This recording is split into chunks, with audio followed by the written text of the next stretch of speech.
Get this wrong and you are explaining to your manager why production is down because critical data was lost due to a lack of automated backups.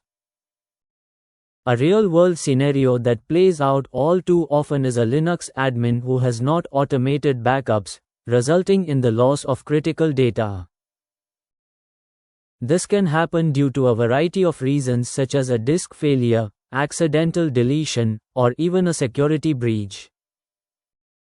The consequences can be severe, including loss of customer trust, financial losses, and even legal repercussions. What it does: automating multi-server backups to AWS S3 using Ansible playbooks is a process that ensures all critical data is backed up regularly, securely, and efficiently.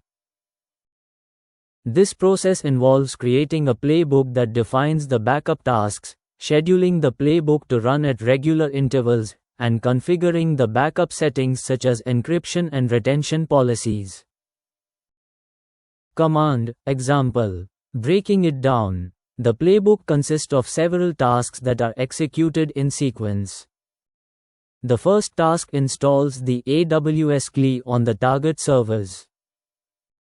The second task configures the AWS CLI using a template file. The third task uses the S3_sync module to backup the data to AWS S3. The S3_sync module takes several parameters, including the bucket name, file path, mode, encryption, and retention settings. Common mistakes. One common mistake is not configuring the AWS CLI correctly, resulting in authentication errors. Another mistake is not specifying the correct file path or bucket name, resulting in data being backed up to the wrong location. Additionally, not configuring the retention policy correctly can result in data being retained for too long or not long enough. Try this next. To test the playbook, run it against a single server using the limit option. This will allow you to verify that the playbook is working correctly before running it against multiple servers.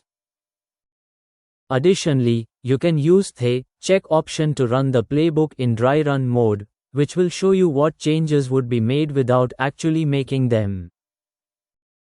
Pro tip: in a production environment, it's a good idea to use a combination of Ansible playbooks and AWS CloudWatch events to automate the backup process. This allows you to schedule the playbook to run at regular intervals and also provides a way to monitor the backup process and receive notifications if any errors occur. Additionally, using a version control system such as Git to manage your playbooks and track changes can help you maintain a consistent and reliable backup process.